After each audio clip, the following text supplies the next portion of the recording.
नमस्कार प्रिय विद्यार्थियों। आज मैं कक्षा 10 के विज्ञान विषय के प्रथम अध्याय रासायनिक अभिक्रिया एवं समीकरण के बारे में कुछ चर्चाएं करना चाहता हूं। अपने दैनिक जीवन की निम्नलिखित क्रियाकलापों पर ध्यान दिया होगा। अपने यहाँ गर्मियों में कमरे के ताप पे रखा हुआ दूध जो है खुला छोड़ देने पर दही में परिवर्तित हो जाता है कुछ घंटों के बाद में। देखा होगा आपने। लोहे का तवा, तसल्ला और कील इत्यादि को आर्द्र वायुमंडल में खुला छोड़ देने पर कुछ दिनों या कुछ घंटों के बाद में कुछ सालों के बाद में उसके ऊपर एक भूरे रंग की परत चढ़ जाती है। अंगूर का किण्वन होना, भोजन का पकाया जाना, हमारे शरीर के द्वारा भोजन को पचाया जाना, हम जो सांस लेते हैं वो सभी क्रियाएं सम्मिलित है। इन सभी परिस्थितियों में प्रारंभिक वस्तु की प्रकृति एवं पहचान कुछ न कुछ बदलती जाती है। पदार्थ के भौतिक एवं रासायनिक परिवर्तन के बारे में हम पिछली कक्षाओं में पढ़ भी चुके हैं। जब कोई रासायनिक परिवर्तन होता है तो हम कह सकते हैं कि एक अभिक्रिया हुई है। आप शायद सोच रहे होंगे कि रासायनिक अभिक्रियाओं का वास्तविक अर्थ क्या होता है, इनको हम किस तरीके से समझ सकते हैं, हम कैसे जान सकते हैं कि कोई रासायनिक अभिक्रिया हुई है। इन सभी प्रश्नों के उत्तर पाने के लिए हम कुछ क्रियाकलाप इस अध्याय में करने जा रहे हैं। इस अध्याय के में प्रथम जो क्रियाकलाप है उसके अंदर एक मैग्नीशियम रिबन के दहन को परिचित्रित किया गया है, उसमें चित्र के जरिए समझाया गया है। तो हम भी उस चित्र के बारे में चर्चा करते हैं। चित्र में आपको एक मैग्नीशियम का टुकड़ा लेना है या मैग्नीशियम रिबन जो भी है आपको आसानी से प्राप्त हो जाए वो लेना है। और आप जानते हो कि किसी भी वस्तु या किसी भी चीज़ को यदि हम जलाएंगे तो उसके लिए ऑक्सीजन का होना बहुत ज़रूरी है। देखते हैं यहाँ हम मैग्नीशियम लेते हैं, मैग्नीशियम का ये संकेत चिन्ह है Mg। इसको ऑक्सीजन की उपस्थिति में जलाएंगे, यानी जो ही किसी भी वस्तु के पास में ऑक्सीजन को रखेंगे तो वो स्वतः ही जलना प्रारंभ हो जाएगा। यहाँ पर देखिए मैग्नीशियम जो है ऑक्सीजन से अभिक्रिया करेगा तो अभिक्रिया उत्तरोत्तर आगे बढ़ेगी तो बनेगा मैग्नीशियम ऑक्साइड MgO। ये जो मैग्नीशियम ऑक्साइड बना है ये दहन करने के फलस्वरूप बना है, इसको बोलते हैं मैग्नीशियम ऑक्साइड। देख लेना यहाँ पर जो एरो मार्क है इसको बोलते हैं अभिकारक। एरो मार्क के पीछे की तरफ अभिकारक। और ये जो आगे मुख की तरफ है इसको बोलते हैं उत्पाद। आगे जब हम समीकरण संतुलित करेंगे वहां सीखेंगे। आपने देखा होगा कि चमकदार श्वेत लोक के साथ मैग्नीशियम रिबन का दहन होता है और ये जो श्वेत चूर्ण है उसमें बदल जाएगा। ये मैग्नीशियम ऑक्साइड का चूर्ण है। मैग्नीशियम ऑक्साइड का चूर्ण जिसका सूत्र अभी हमने देखा है मैग्नीशियम ऑक्साइड। ये है मैग्नीशियम ऑक्साइड।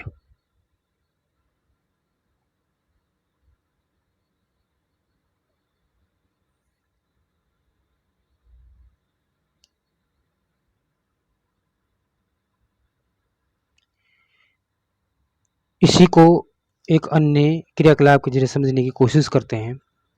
एक अन्य क्रियाकलाप में दिखाया गया है एक दानेदार जिंक के कुछ टुकड़े लेंगे और उस जिंक में तनु सल्फ्यूरिक अम्ल के साथ अभिक्रिया करवाएंगे। चूंकि हम जानते नहीं हैं, हम सिर्फ इतना जानते हैं कि हमारे पास एक जिंक के कुछ दाने हैं और तनु सल्फ्यूरिक अम्ल मतलब एक घोल, तनु को बोलते हैं घोल के रूप में H2SO4 ये सल्फ्यूरिक अम्ल का सूत्र है। जब जिंक के साथ तनु सल्फ्यूरिक अम्ल की अभिक्रिया करवाएंगे तो अभिक्रिया ये जो तीर का निशान है इस दिशा में आगे बढ़ेगी इसे, तो क्या बनेगा ZnSO4 प्लस H2। इसमें जिंक जो है सल्फेट के साथ अभिक्रिया करेगा, यानी जिंक सल्फेट क्या बन जाएगा, जिंक सल्फेट। और जो बच रही है वो है हाइड्रोजन, यानी जब तनु सल्फ्यूरिक अम्ल में जिंक के दाने डालेंगे तो एक लवणीय पदार्थ जिंक सल्फेट प्राप्त होगा।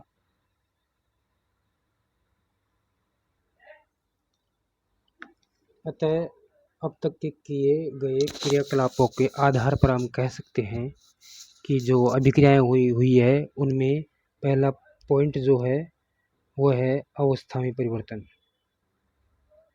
अवस्था में परिवर्तन होना। दूसरा पॉइंट जो है रंग में परिवर्तन, छोटा लिखूंगा। और तीसरा जो बिंदु है उसमें गैस का निकलना या उत्सर्जन, गैस का निष्कासन। और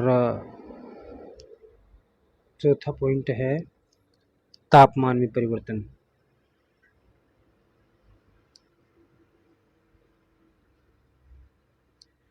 आप अपने हिसाब से समझ लेना। इस अध्याय में हम इसी तरीके से समीकरण बनाना सीखेंगे। जैसे मान लो एक समीकरण मैं अपनी तरफ से ले लेता हूँ, क्या होगा जब प्राकृतिक गैस का दहन करेंगे। एक मिनट, सॉरी,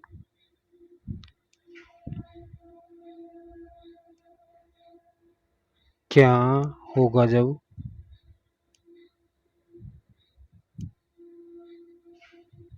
प्राकृतिक गैस का दहन करेंगे।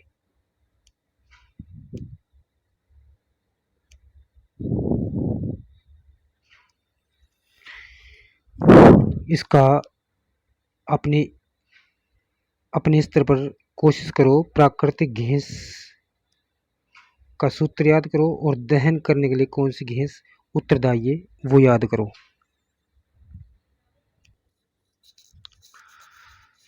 जैसा कि प्राकृतिक गैस का जो सूत्र होता है वो है CH4, इसको मीथेन बोलते हैं। और जलाने के लिए जैसा कि मैंने पहले बताया था ऑक्सीजन की आवश्यकता होती है, तो ऑक्सीजन का सूत्र था O2।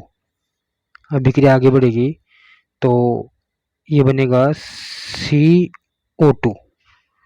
CO2 यानी कार्बन डाइऑक्साइड प्लस H2। लेकिन ये भी देखना है कि अभिकारक और उत्पाद दोनों तरफ अभिकारकों की सांद्रता इक्वल है या नहीं है। यहाँ पर हम संतुलित समीकरण की बात कर रहे हैं। क्या संतुलित समीकरण है दोनों तरफ? तो देखा जाए, देखते हैं। ऑक्सीजन के यहाँ 2 परमाणु है, यहाँ पर भी 2 है, चलो ठीक है। ये भी कार्बन का 1 है, यहाँ पर भी कार्बन का 1 है, लेकिन यहाँ देखो हाइड्रोजन के 4 है और यहाँ सिर्फ 2 ही है। तो समीकरण को संतुलित करने के लिए यहाँ 2 को रख देंगे, समीकरण संतुलित हो जाएगा। अतः ये समीकरण बन गया है जब प्राकृतिक गैस का दहन करेंगे तो कार्बन डाइऑक्साइड निकलेगी और हाइड्रोजन गैस निकलेगी, दोनों। उपरोक्त क्रियाकलापों को समझाने के साथ साथ मैंने आपको रासायनिक समीकरण लिखना भी समझा दिया है। अब आगे हम समीकरण को संतुलित कैसे करेंगे उनके बारे में सीखेंगे। आपके जो विषय है उसका नेक्स्ट टॉपिक है संतुलित समीकरण का महत्व क्या है, उसके बारे में देखेंगे। प्रिय विद्यार्थियों, आपके सामने ये समीकरण दिया गया है। इस समीकरण में अभिकारक और उत्पाद दोनों तरफ ये देखेंगे कि जो एलिमेंट्स दिए गए हैं, जो तत्व दिए गए हैं, क्या उनकी संख्या इक्वल है या नहीं है। तो यहाँ पर देखेंगे जिंक और यहाँ पर भी जिंक, यहाँ हाइड्रोजन और सल्फर, और यहाँ छोटा सा ऑक्सीजन, यहाँ पर भी सेम। तो देखो यहाँ पर ऑक्सीजन के 4 परमाणु, ऑक्सीजन के 4, जिंक का सिर्फ 1, हाइड्रोजन का 2 और सल्फर का 1। ये हुई अभिकार की बात। अब बात करते हैं उत्पाद में। उत्पाद में जिंक का 1 है, सल्फर का भी 1 है और ऑक्सीजन का 4 है, ऑक्सीजन के 4 और हाइड्रोजन के, यहाँ लिख रहा हूँ मैं, हाइड्रोजन के 2। तो दोनों ये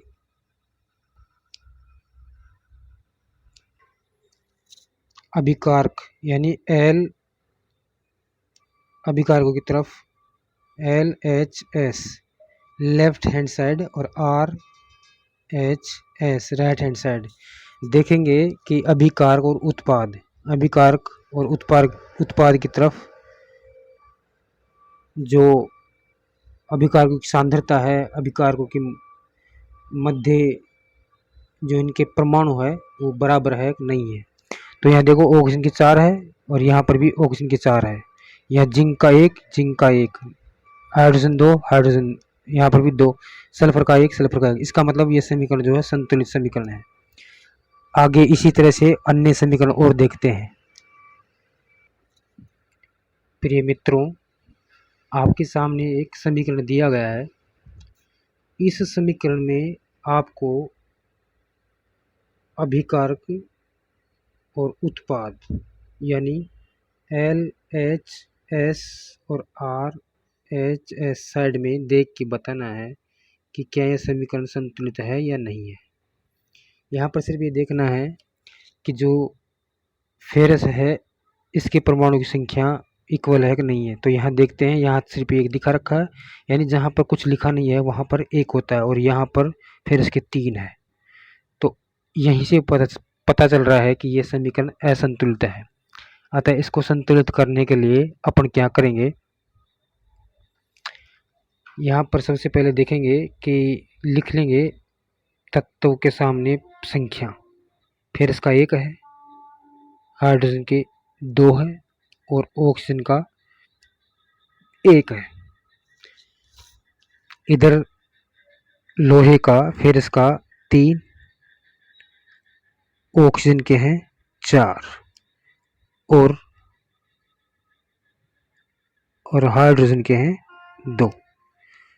अब इनको इक्वल करने के लिए आपको ये सोचना है कि कितनी संख्या से गुणा करें कि आपस में इक्वल हो जाए। जैसे मान लो लोहा यहाँ पर 1 है और यहाँ पर 3 है, तो 3 से मल्टीप्लाई करेंगे, यानी 3 से जब मल्टीप्लाई करेंगे उससे पहले इन सभी को एक बॉक्स में बंद कर देना है। इस तरह से ये बॉक्स में बंद कर देना है। इसका मतलब ये हुआ कि इस बॉक्स के अंदर हम कोई भी परिवर्तन नहीं कर सकते। जो भी परिवर्तन करना है सब बाहर करना है।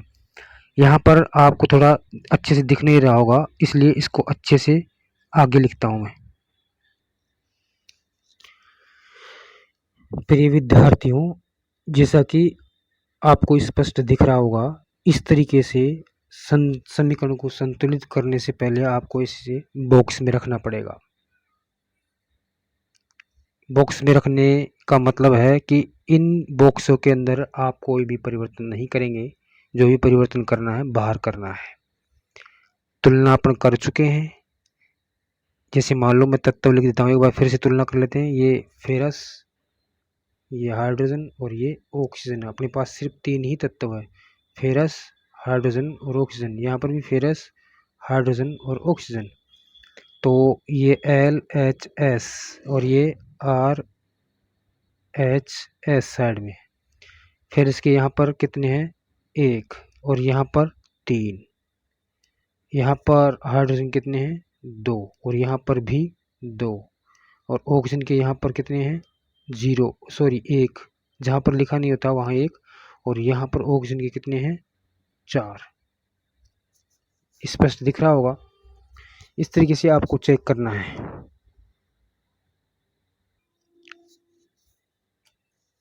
अब देखिए डियर फ्रेंड्स, आपको इस समीकरण को संतुलित करने के लिए इस तरीके की संख्याएं सोचनी पड़ेगी कि जो संख्याएं अपन अभिकारक में ऐड करेंगे वो स्वतः ही उत्पाद में ऐड हो जाएगी। जैसे मान लो यहाँ ऑक्सीजन की 4 है, तो यहाँ पर कितनी संख्या से मल्टीप्लाई करेंगे इसका इसके बराबर हो जाए, तो यहाँ पर जल H2O से पहले हम 4 रख देंगे। इसका मतलब हुआ ये कि जहाँ हाइड्रोजन के पहले 2 थे, अब यहाँ पर हाइड्रोजन कितने हो गए, गुणा करेंगे 8 हो जाएगा, यानी हाइड्रोजन की टोटल 8, और यहाँ पर सिर्फ 2 है, और यहाँ पर ऑक्सीजन का एक संख्या थी, अब मल्टीप्लाई करने पर 4 हो गया, यानी ऑक्सीजन दोनों तरफ बराबर हो गया, इधर भी 4 और इधर भी 4। लेकिन हाइड्रोजन के यहाँ देखिए 2 है और इधर 8 है, तो यहाँ क्या करेंगे, इसके यहाँ बराबर लेने के लिए यहाँ पर भी 4 से मल्टीप्लाई करेंगे, 4 से मल्टीप्लाई करेंगे, यानी 4 × 2 कितना हो जाएगा, 8।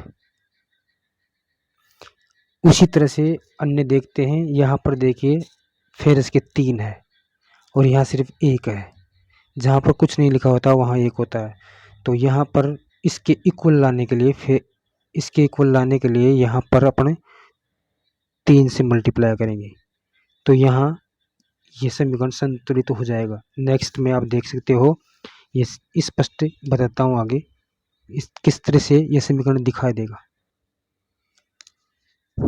प्रिय विद्यार्थियों, समीकरण को संतुलित करने के पश्चात यह समीकरण कुछ इस तरह से दिखाई देगा। इसका मतलब यह है कि जितने परमाणु अभिकार की तरफ होंगे उतने ही उत्पाद में होनी चाहिए। ये द्रव्यमान संरक्षण का नियम कहता है कि ना तो परमाणु को नष्ट किया जा सकता है, ना ही इनको बनाया जा सकता है। तो यहाँ पर आपको दिखाई दे रहा होगा, फिर इसके 3 परमाणु, यहाँ पर भी 3, और हाइड्रोजन के 8, तो यहाँ पर भी 8, ऑक्सीजन के 4, तो यहाँ पर भी ऑक्सीजन के 4। इस तरह से यह समीकरण संतुलित हुआ। आगे अगर आपको और समीकरण आप चाहते हो कि और अन्य समीकरण संतुलित किया जाए, तो आप इसका जवाब कमेंट में लिख के अवश्य भेजें। धन्यवाद।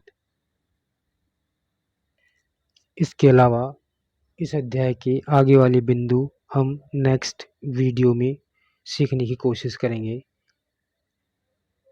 अगर आपको ये वीडियो अच्छा लगे या कुछ सीखने की आपने इसमें कोशिश की है, तो